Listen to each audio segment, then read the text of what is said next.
আমাদের অভিজ্ঞান শকুন্তলম নাটকের দ্বিতীয় অঙ্কের প্রথম পর্বে 1 থেকে 7 নম্বর শ্লোক পর্যন্ত আমাদের পড়া হয়েছিল, যেখানে আমরা রাজাকে অনিচ্ছুক দেখেছিলাম মৃগয়া করতে এবং বিদূষকের কথায় রাজা আগ্রহ দেখিয়ে বলেছিলেন যে তারও ইচ্ছে নেই মৃগয়া করার।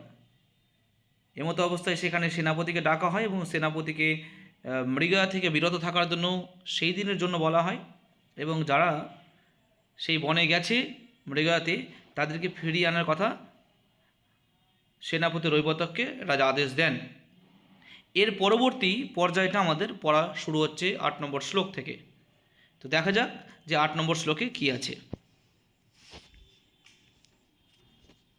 বলছে কৃতং ভবতা, বিদূষক বলছেন, এই যে বিদূষক বলছেন কৃতং ভবতা নির্মক্ষিকম, অর্থাৎ আপনি তো মাছিটা অবধি তাড়িয়ে দিলেন। সাম্প্রতম এতসং পদপচ্ছায়াং বিরচিত লতাবিতান দর্শনীয়ায়াম আসর নিষিদতু ভবান যাবৎ অহমপি সুখাসিনঃ ভবামি।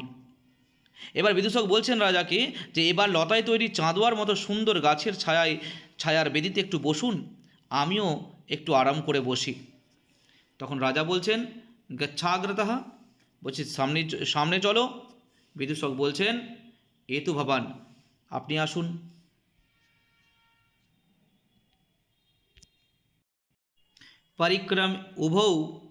পরিক্রমে উপবিষ্টৌ, দুইজনেই একটু এগিয়ে গিয়ে বসলেন। রাজা বলছেন মাধব্য অনবাপ্ত চক্ষুঃ ফলুয়াসি येन তয়া দর্শনীয়ম ন দৃষ্টম। রাজা বলছেন ওহে মাধব্য, চোখ থেকেও তুমি সার্থকতা পেলে না, কেননা দেখার মতো জিনিসটাই তো তুমি দেখোনি। তখন বিদূষক বলছেন ননু ভবান আগ্রহমে বর্ততে, কেন দেখার মতো জিনিস তো আপনিই আছেন, আমি তো আপনাকেই দেখছি। রাজা বলছেন সর্বঃ খলু কান্তমাত্যং পশ্যতি তাম আশ্রম ললাম ভূতাম শকুন্তলাম অধিকৃত্য ব্রবীমি। রাজা বলছেন নিজের জনকে তো সকলেই সুন্দর দেখে, আমি আশ্রমের অলঙ্কার স্বরূপ সেই শকুন্তলার কথা বলছি। তখন বিদূষক বলছেন মনে মনে স্বগত মনে মনে ভাবতু ভাবতু, অর্থাৎ বুঝলাম, अस्मै অবসরম ন দাস্যামি, একে শকুন্তলার ব্যাপারে কিছু বলার সুযোগই দেব না। প্রকাশম, প্রকাশ্যে বলছেন, কি বলছেন, ভো বয়স্য তে তাপস কন্যকা অভ্যর্থনীয় দৃশ্যতে, বলছে ওহে বন্ধু, অবশেষে তপস্বী কন্যাতেই আপনার চোখ পড়ল। তখন রাজা বলছেন সখে ন পরিহার্য বস্তুনি পৌরবাণং মনঃ প্রবর্ততে। রাজা বলছেন বন্ধু, এমন কোনো জিনিসে পুরবংশের মন পড়ে না যা নাকি পরিহার করে চলা উচিত, সুতরাং তুমি নিশ্চিন্তে থাকো। সুরয়ুবতী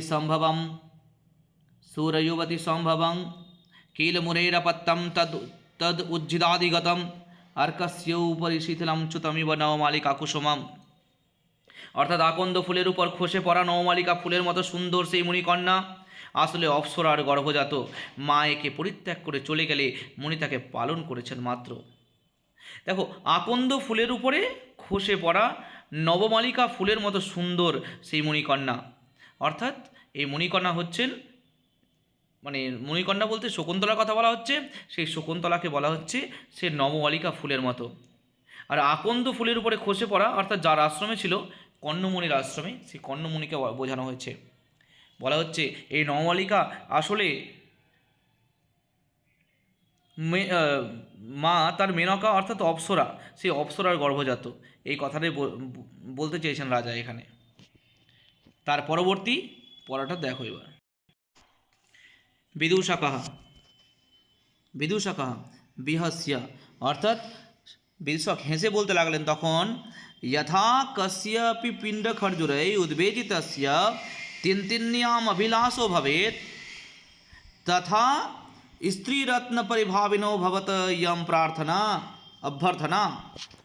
অর্থাৎ যেমন নাকি মিষ্টি খেজুর বেশি খেয়ে বিরক্তি এলে কারো তেঁতুলের স্বাদ গ্রহণ করতে ইচ্ছা জাগে, তেমনি আপনারও নগরের অন্যান্য স্ত্রীদের অবমাননা করে আপনি এখন এইরকম অভিলাষ পোষণ করতে ইচ্ছা প্রকাশ করছেন?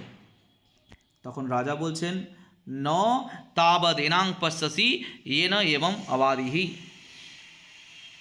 বলছে তুমি তো একে দেখোনি, তাই এমন কথা বলতে পারছো। তখন বিদূষক বলছেন, তৎখলু রমণীয়ং যত ভবতঃ আপি বিস্ময়ম উৎপাদয়তি।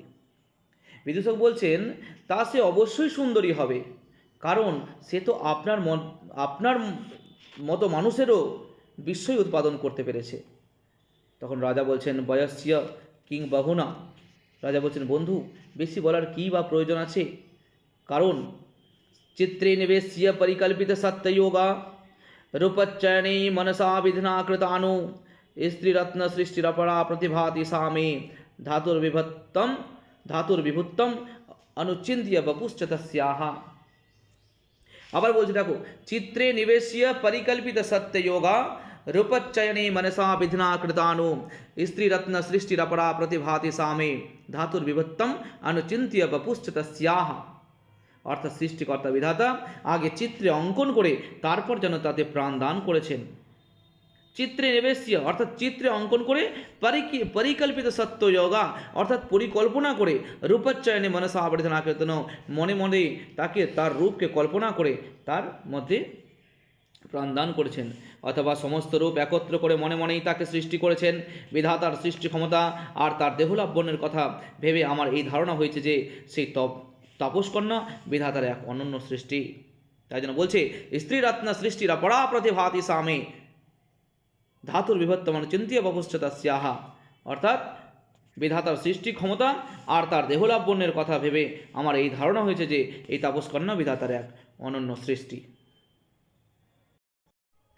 এবার তখন বিদূষক কি বলছেন দেখো, বিদূষক বলছেন, यदि एवं प्रत्यादेश ইদানিং রূপবতী নাম। বলা হচ্ছে যদি এরকমই হয়, এরকমই রূপ হয়, তাহলে অন্যান্য রূপবতীদের খর্ব হলো। রাজা বলছেন, ইদম চ মে মনসি বর্ততে। রাজা বলছেন, আমি এটাও ভাবছি, অনাঘ্রতং পুষ্পম কিশলম অলুনং করড়ুহৈ অনাবিদ্ধম রত্নং মধু নবমনাস্বাদিত রসম অখণ্ডম পুণ্যানাম ফলমিব চ তদ্রূপম অনঘং ন জানে ভোক্তারম কমিহ সমুপস্থাস্যতি বিধিহি। আবার বলছি দেখো, অনাঘ্রতং পুষ্পম কিশলম অলুনং করড়ুহৈ অনাবিদ্ধম রত্নম মধু নবম অনাস্বাদিত রসম অখণ্ডং পুণ্যানাং ফলমিব চ তদ্রূপম অনঘং ন জানে ভোক্তারম কমিহ সমুপস্থাস্যতি বিধিহি। অর্থাৎ সেই তপস্কন্যা যেন এক ফুল যার ঘ্রাণ, এমন ফুল যার ঘ্রাণ এখনও কেউ গ্রহণ করেনি। অনাঘ্রতং যে গ্রহণ করেনি, ঘ্রাণ নেয়নি, পুষ্পম মানে পুষ্পের, কিশলম অলুনং করড়ুহৈ তাকে হাতে নিয়ে কেউ তার ফুলের ঘ্রাণ নেয়নি, এমন এক নতুন পল্লব যাকে এখনও কেউ নখ দিয়ে ছিন্ন করেনি, এমন নব মধু যার আস্বাদ এখনও কেউ গ্রহণ করেনি, নিষ্কলঙ্ক সেই রূপ যেন পুণ্যরাশির এক অখণ্ড ফল। জানি না একে ভোগ করবার জন্য ভগবান কাকে এনে হাজির করছেন বা করবেন। দেখো বিদূষক কি বলছে এবার, বিদূষক বলছেন, তেনা হি লঘু পরিত্রায়তামেনাম ভবান মা কস্যাপি তপস্বিনঃ ইঙ্গুদি তৈল মিশ্র চিক্কন শীর্ষস্য হস্তে পতিষ্যতি। তখন বিদূষক বলছেন, তবে অবিলম্বে একে উদ্ধার করুন। তেনা হি লঘু পরিত্রায়তামেনাম ভবান, একে অবিলম্বে উদ্ধার করুন, তা না হলে ইঙ্গুদি তেল মাখা চকচকে মাথা কোনো মুনির হাতে গিয়ে পড়বে। মা কস্যাপি তপস্বিনঃ ইঙ্গুদি তৈল মিশ্র চিক্কন শীর্ষস্থ হস্তে পতিষ্যতি। তখন রাজা বলছেন কি, রাজা বলছেন, পরবতী খলু তত্র ভবতি। রাজা বলছেন, কিন্তু এই ব্যাপারে সেই শকুন্তলা পরাধীন। ন চ সন্নিহিত অত্র গুরুজনঃ, আর কোনো গুরুজন তো এখন এখানে নেই। বিদূষক বলছেন, অত্র ভবন্তম অন্তরেণ কীদৃশ তস্য দৃষ্টিরাগঃ।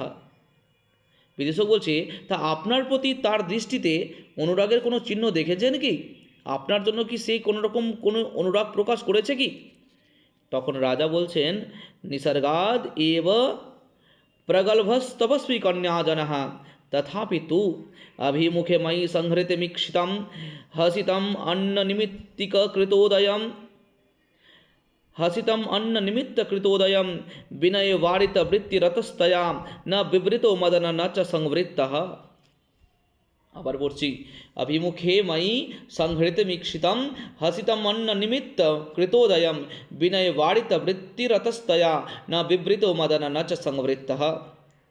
তখন রাজা বলছেন, দেখো তপস্বী কন্যা স্বভাবতই লজ্জাশীলা, তবুও আমার মুখোমুখি হলে সে চোখ ঘুরিয়ে নিয়েছে, যেন অন্য কোনো কারণ ঘটেছে, এই ছল করে হেসেছে।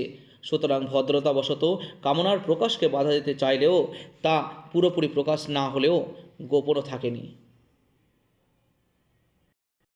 এবার দেখো বিদূষক কি বলছে পরিহাস করে, না খলু দৃষ্টমাত্রস্য তব অঙ্কং সমারহতি। তা আপনাকে দেখা মাত্রই তো আর আপনার কোলে উঠে বসতে পারে না।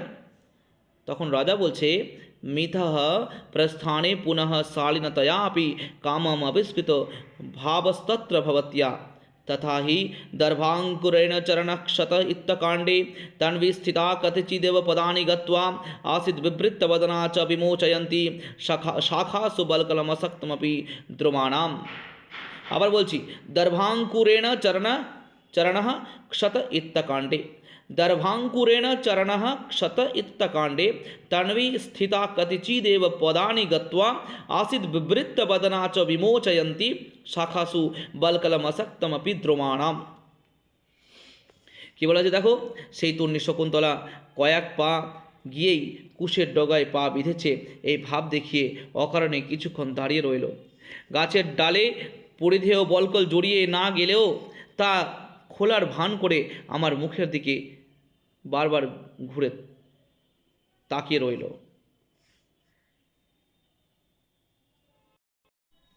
এবার বিদূষক বলছেন, তেন হি গৃহীত পাথেয় ভব কৃতং ত্বয়া উপবনম তপবনম ইতি পশ্যামি। তাহলে পথের সম্বল গ্রহণ করে নিন, আপনি তো দেখছি তপবনকে উপবন করে ফেলেছেন।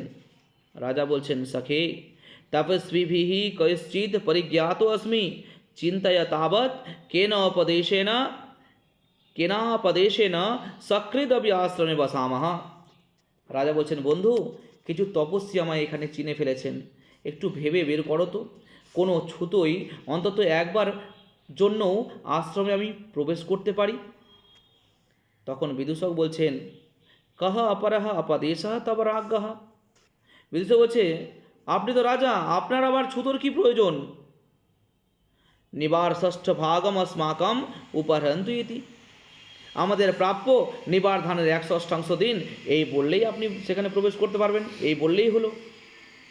তখন রাজা বলছে, মূর্খ,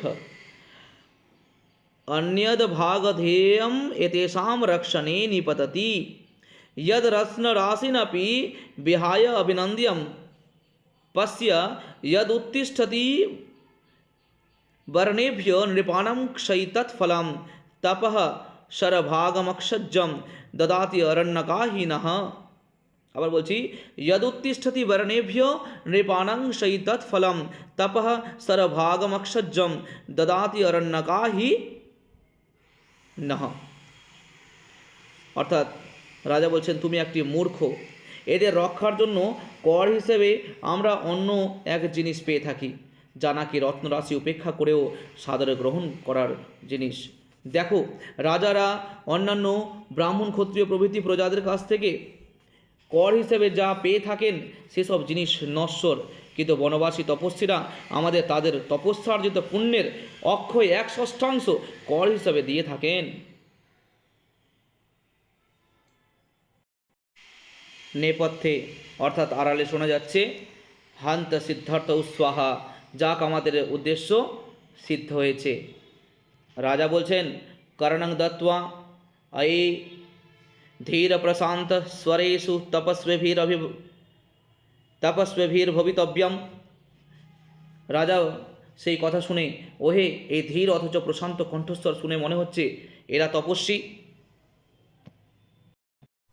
তখন দৌবারিক অর্থাৎ দ্বার রক্ষক প্রবেশ করেছেন। প্রবিশ্য জয়তু জয়তু ভর্তা एतौ द्वौ ऋषिकुमारौ प्रतिहार भूमिम उपस्थितौ। দ্বাররক্ষক প্রবেশ করে বলছেন, জয় হোক মহারাজের, এই দুই ঋষিকুমার দ্বার দেশে উপস্থিত হয়েছেন।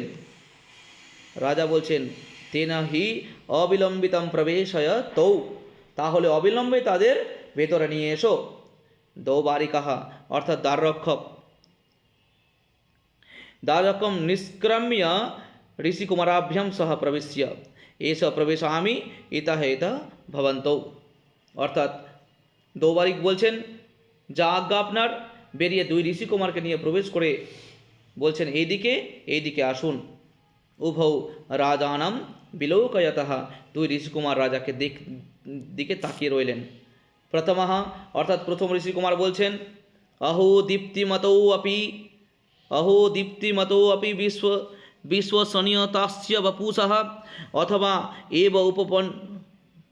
অথবা উপপন্নমেতৎ ঋষিভ্यो নদি ভিন্নে রাজনি কুতঃ অধ্যাক্রান্তা वसतिरमुनापि आश्रमे सर्वभोग्य रक्षायोगादयमपि तपः प्रत्यहं सिञ्चिनोति अस्यापि दां स्पृशति वसिनश्चारणदण्डगीतः पुण्यशब्दमुनिरिति मुहुः केवलं राजपूर्वः। আবার বলছি, অধ্যাক্রান্তা বসতিরমুনাপি আশ্রমে সর্বভোগ্য রক্ষায়োগাদয়মপি তপঃ প্রত্যহম সিঞ্চিনোতি अस्यापि द्यां स्पृशति वसिनश्चारण द्वन्द्वगीतः पुनः शब्द मुनिरिति मुहुः केवलम राजपूर्वः। প্রথম ঋষিকুমার বলছেন, এর শরীর কি তেজময়, কিন্তু কাছে যেতে কোনো ভয় হচ্ছে না, অথবা ঋষিদের থেকে খুব তফাৎ নেই, এমন রাজার পক্ষে এটাই যুক্তিযুক্ত। কেননা ইনিও সব রকম ভোগ সুখে পরিপূর্ণ আশ্রমে বাস করেন, ইনিও প্রজাসাধারণের রক্ষার মাধ্যমে প্রতিদিনই তপস্যার ফল সঞ্চয় করে থাকেন, ইনিও সংযমী, তাই এরও চরণযুগলের বন্দনা প্রত্যহ আকাশ স্পর্শ করে। কেবলমাত্র এর পুণ্য মুনি শব্দের পূর্বে রাজ শব্দ প্রযুক্ত হয়েছে, অর্থাৎ তিনি রাজমণি বা রাজর্ষি, এই মাত্র বিশেষ। দ্বিতীয় অর্থাৎ দ্বিতীয় ঋষিকুমার যে ছিলেন তিনি বলছেন, গৌতম অয়ংস বলভিৎ সখ দুষ্যন্তঃ। কি বলছে? অয়ংস বলভিৎ সখ দুষ্যন্তঃ। ওহে গৌতম, বল নামক দৈত্যের যিনি ঘাতক, এই সেই কি ইন্দ্রের বন্ধু? প্রথম অথ কিম, বলছে হ্যাঁ। দ্বিতীয় বলছে, তেন হি ন এতচ্চিত্রম যদ অয়ম উদধিষ্যাম সীমাম ধরিত্রীম একঃ কৃষ্ণাম নগর পরিঘ প্রাংশুর্বাহু ভুনক্তি आशांसन्ते समितिषु सुराबद्धवैराहि दैत्यैः अस्याधिज्ये धनुषि विजयं पौरहुते च वज्रे। আবার বলছি, নৈতচিত্রম যদ অয়ম উদধিশ্যাম সীমাম ধরিত্রীম একঃ কৃষ্ণাম নগর পরিঘ প্রাংশুর্বাহু ভুনক্তি आशंसन्ते समितिषु सुराबद्धवैराहि दैत्यैः अस्याधिज्ये धनुषि विजयम पौरुहुते च वज्रे। তখন দ্বিতীয় ঋষিকুমার বলছেন, নগরের প্রবেশদ্বারে কবাটের মতো দীর্ঘ বাহুর দ্বারা ইনি একাই সে যে সাগরের নীল বেলাভূমি পর্যন্ত বিস্তৃত সমগ্র পৃথিবীকে পালন করে থাকেন। কি বলছে? নগরের প্রবেশদ্বারের কবাটের মতো, দরজার মতো দীর্ঘ বাহুর দ্বারা ইনি একাই যে সাগরের নীল বেলাভূমি পর্যন্ত বিস্তৃত সমগ্র পৃথিবীকে পালন করে থাকেন, এ বিষয়ে আর আশ্চর্যের কি থাকতে পারে?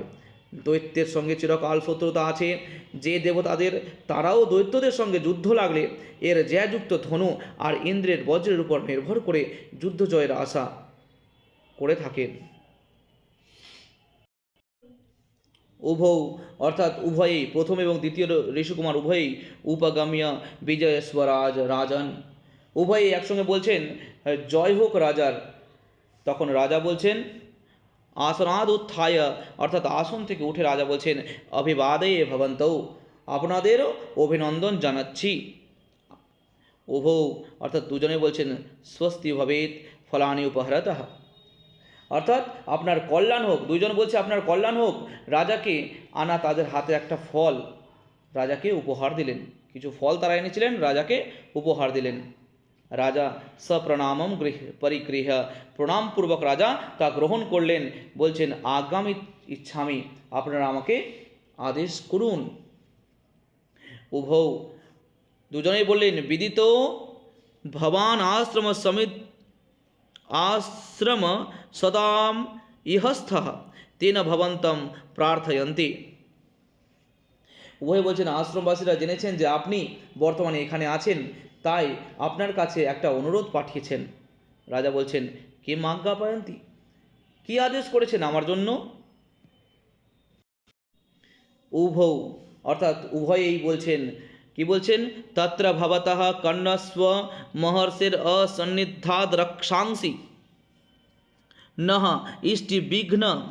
ইষ্টিবিঘ্নম উৎপাদয়ন্তি তৎ কতিপয় রাত্রম সারথি দ্বিতীয় ন ভবতা সনাথি ক্রিয়তাম আশ্রমেতি। বলছে উভয় বলছে পূজনীয় মহর্ষি কর্ণের অনুপস্থিতির সুযোগ নিয়ে রাক্ষসের দল আমাদের যজ্ঞের ব্যাঘাত সৃষ্টি করেছে। তা আপনি যদি একজন সারথিকে সঙ্গে নিয়ে কয়েকটা রাত এর জন্য আশ্রমকে রক্ষা করেন, এই আমাদের অনুরোধ। রাজা বলছেন অনুগৃহীত অস্মি। রাজা বলছেন বেশ, আমি নিজেকে অনুগ্রহ মনে করছি এই কাজ করবার জন্য, বা এর উপযুক্ত মনে করবার জন্য। তখন বিদূষক বলছেন অপবার্য এষা ইদানীম অনুকূলাতে অভ্যর্থনা। কেউ যাতে শুনতে না পায় এরকমভাবে রাজার কাছে গিয়ে বলছেন বিদূষক, তা এই অনুরোধ তো এখন আপনার মনের মতোই হলো, অর্থাৎ আরেকবারের জন্য আশ্রমে প্রবেশ করার যে আপনার মনোবাঞ্ছা ছিল তা এইমাত্রই পূরণ হয়ে গেল। তখন রাজা বলছেন স্ফীতম কৃত্বা, অল্প হেসে রাজা কি বলছেন, রৈবতক মদ বচনাদুচ্চতাম সারথি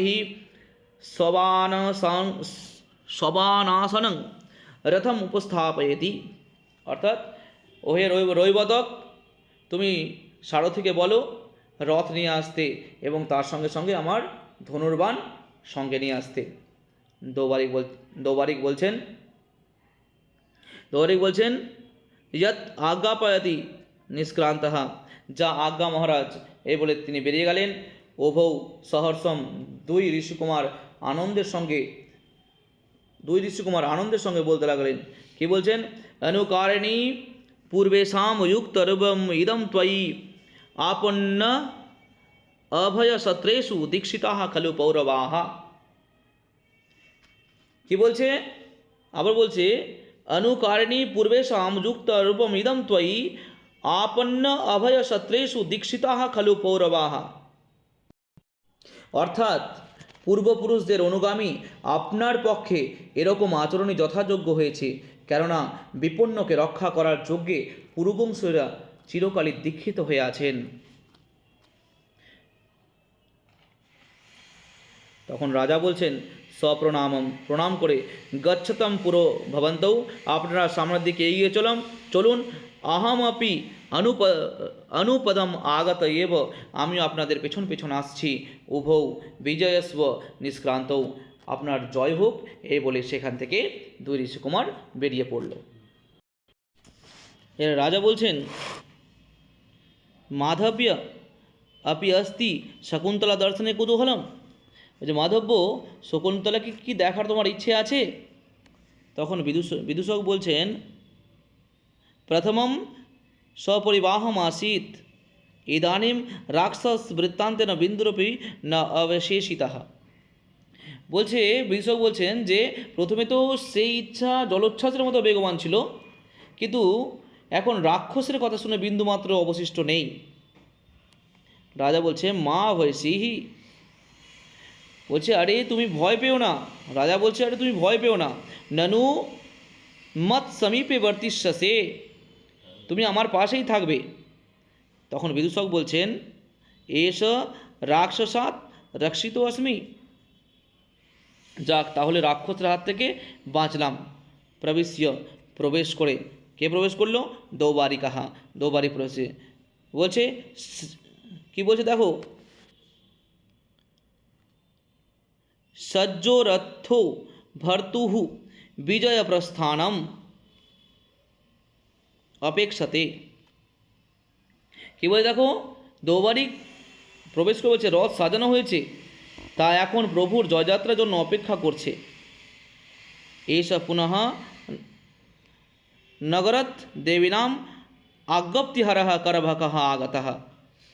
কিন্তু এখন আবার নগর থেকে দেবীর রাজমাতার আদেশ নিয়ে করভক উপস্থিত হয়েছেন।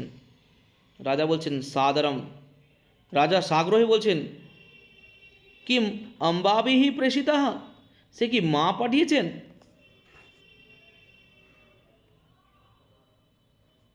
দৌবারিকাহ, দৌরা বলছেন অথ কি, মানে হ্যাঁ রাজমাতা পাঠিয়েছেন। রাজা বলছেন ননু প্রবেশ্যতাম, ননু প্রবেশ্যতাম, তাকে নিয়ে এসো। দৌবারিক বলছেন তথা এসো ভর্তা উপসর্প। দৌবারিক বলছেন আগে আনছি। বেরিয়ে গিয়ে করভকের সঙ্গে পুনরায় প্রবেশ করে এই যে মহারাজ আপনি কাছে যান। এবার করভ বলছে রাজাকে দেখে জয়তু জয়তু ভর্তা দেবী আজ্ঞাপয়তি आगामे चतुर्थ दिवसे प्रवृत्त पारणौ में उपवास भविष्यति तत्र दीर्घायुषा अवश्यम संभावनीयायति। করভক ভেতরে প্রবেশ করে রাজাকে বলছেন জয় হোক, প্রভুর জয় হোক। রাজমাতা আদেশ করেছেন আগামী চতুর্থ দিনে আমার উপবাস ভঙ্গের অনুষ্ঠান হবে। সেই অনুষ্ঠানে দীর্ঘজীবী আমার পুত্র অবশ্যই উপস্থিত থেকে আমায় আনন্দ দেবে। রাজা বলছেন ইতঃ তপস্বী কার্যম ইতো গুরুজনাজ্ঞা দ্বয়ম আপি অনতিক্রমণীয় কিমাত্র প্রতিবিধেয়ম। রাজা কি বলছেন, ইতস তপস্বী কার্যম ইতো গুরুজনাজ্ঞা দ্বয়ম আপি অনতিক্রমণীয় কিমাত্র প্রতিবিধেয়ম। রাজা বলছেন এদিকে তপস্বীদের কাজ, অন্যদিকে গুরুজনের আদেশ, দুটোই অলঙ্ঘনীয়, অর্থাৎ কোনোটিকেই উপেক্ষা করা চলবে না। এখন সমাধানের উপায় কি হতে পারে? তাই বিদূষক তখন বলছেন ত্রিশঙ্কুর অন্তরালে তিষ্ঠ। বিদূষক বলছে ত্রিশঙ্কুর মতো এখন মাঝখানে থেকে যান। রাজা বলছেন সত্যম আকুলীভূত अस्मि কৃতয়োর অভিন্ন দেশত্বাৎ দৈধি ভবতি মে মনঃ পুরঃ প্রতিহতম শৈলী শ্রুতঃ শ্রুতবহু যথা। আর বলছি কৃতয়োর ভিন্ন দেশত্বাৎ দ্বৈধি ভবতি মে মনঃ পুরঃ প্রতিহতম শৈলী শ্রুতঃ শ্রুতবহু যথা। রাজা বলছেন করণীয় দুটোই, তা আবার ভিন্ন জায়গায়। সামনের পর্বতে বাধা পেয়ে নদীর স্রোত যেমন দুই ভাগে ভাগ হয়ে যায়, আমার মনও তেমনভাবে দ্বিধাবিভক্ত হয়েছে। বিচিন্ত্য, একটু ভেবে নিয়ে, সখে ত্বম অম্বয়া পুত্রেতি পরিগৃহীতঃ। একটু ভেবে নিয়ে বিদূষককে বলছেন রাজা যে সখে, ওহে বন্ধু, ত্বম মানে তোমাকে, অম্বয়া মানে আমার মা, পুত্র ইতি প্রতিকৃতঃ পুত্র বলে সম্বোধন করে। অতো ভবান ইতঃ প্রতিনিবৃত্য তপস্বীকার্য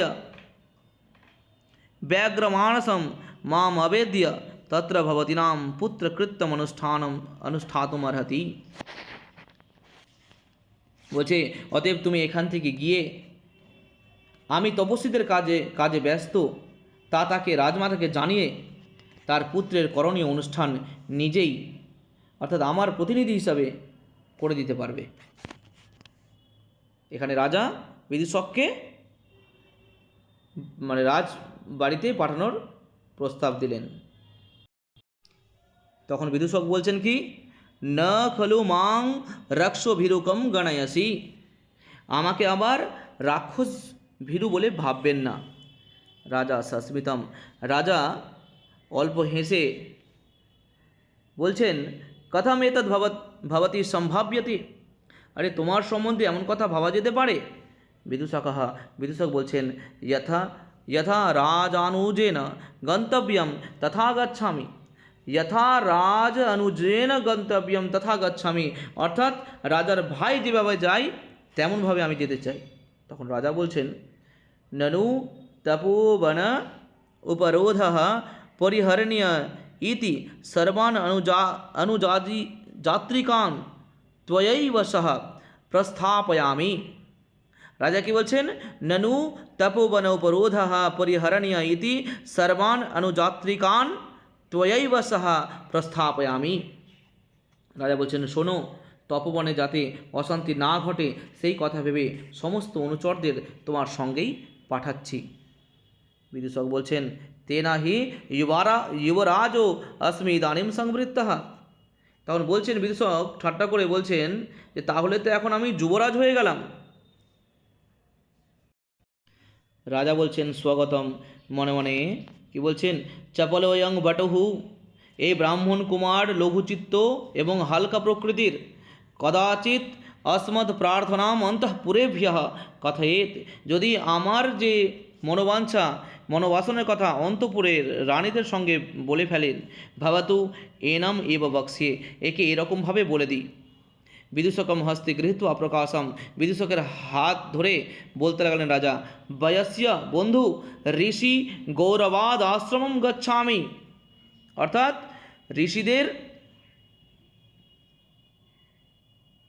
ঋষিদের রক্ষার জন্য আমি আশ্রমে যাচ্ছি। না খলু সত্যমেব তাপস কন্যকায়াম মাম অভিলাষঃ, কিন্তু তাপস কন্যার প্রতি আমার কোনো অভিলাষ নেই। পশ্য, দেখো, ক বয়ম ক পরোক্ষ মন্মথো মৃগশাবৈ সমমেধিতম জনঃ, ক বয়ম ক পরোক্ষ মন্মথো মৃগশাবৈ সমমেধিতো জনঃ পরিহাস বিজল্পিতম সখে পরমার্থন নঃ ক্রিয়তাম বচঃ। অর্থাৎ আমরা কোথায় আর কোথায় বা হরিণ শিশুর সঙ্গে বেড়ে ওঠা কাম ভাবের সঙ্গে পরিচয়হীন এরা। সুতরাং বন্ধু, ঠাট্টা করে বলা কথা সত্যি বলে ধরে নিও না। তখন বিদূষক বলছে, অথ কিম, হ্যাঁ হ্যাঁ ঠিক আছে। নিষ্ক্রান্ত সর্বে, সকলে বেরিয়ে পড়লেন। এখানে ইতি দ্বিতীয় অঙ্ক সমাপ্ত হলো।